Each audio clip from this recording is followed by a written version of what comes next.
Good morning. My name is Matthew Moody, and today I'm going to be talking about tennis elbow. Tennis elbow is commonly known as the pain in the elbow often experienced by tennis players and golfers. However, tennis elbow can affect any person that uses their arm repeatedly. The elbow is made up of three bones. These three bones are known as the humerus, the radius, and the ulna. Within the elbow, there are three different types of joints. The main joint of the elbow is a hinge joint. This hinge joint is made up of the humerus and ulna. The hinge joint allows the elbow to bend and straighten. There is also a humeroradial joint formed by the humerus and radius that allows the arm to pronate and supinate. Finally, there is a pivot joint formed by the radius and the ulna. There are three main ligaments within the elbow: the medial and lateral collateral ligaments and the annular ligament. The medial collateral ligament consists of two triangular bands. There is an anterior band and a posterior band. Both bands connect to the medial epicondyle of the humerus and pass over the inside of the elbow joint. The anterior band attaches to the front of the ulna, and the posterior band attaches to the back of the ulna.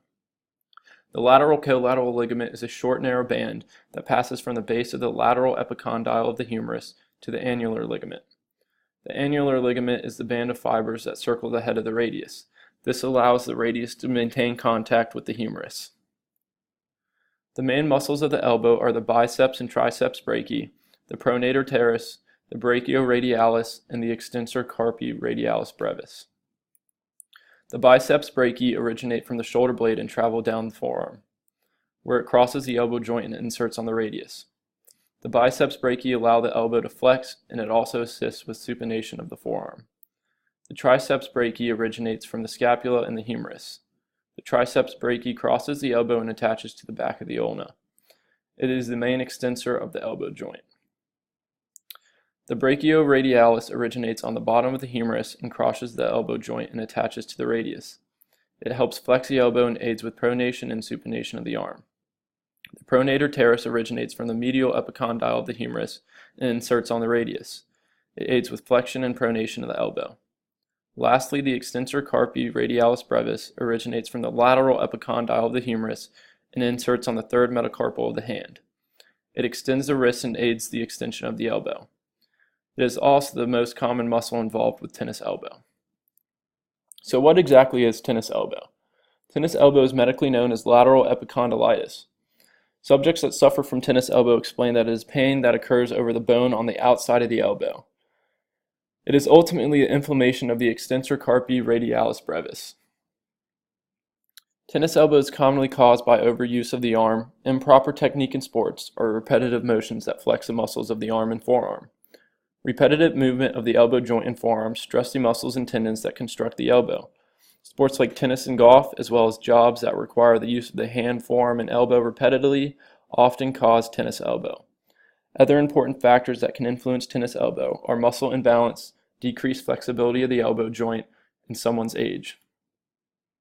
Some symptoms of tennis elbow include pain and tenderness on the outside of the elbow, possible pain extending down the forearm, tightness in the forearm muscles, stiffness or trouble moving the elbow or wrist joints, and lack of full elbow extension. There are many possible treatment methods for tennis elbow. First, doctors suggest that someone suffering from tennis elbow rest their arm from the common activities that are causing them pain. They also suggest that someone suffering from tennis elbow ice the affected area after use. If these common methods do not relieve the pain, anti-inflammatory medication such as Tylenol, Advil, or Motrin can be taken. A person who suffers from tennis elbow can also visit a physical therapist to learn exercises that can strengthen the muscles of the arm and forearm to relieve pain. Braces can also be used to limit the use of the forearm muscles that are affected. Two other treatment methods that are commonly a last resort are cortisone shots, which can be used to reduce pain and inflammation, or surgery can be performed to repair damaged ligaments and muscles in the arm and elbow. Some ways to prevent tennis elbow from arising or coming back is to strengthen the muscles of the arm and forearm to relieve the amount of stress that is put on the ligaments and tendons of the elbow joint. It is also important to warm up and stretch the muscles of the arm and forearm before use. Finally, for athletes that play sports, it is vital for them to use the proper techniques when swinging a racket or golf club. Thanks for your time. I hope you enjoyed.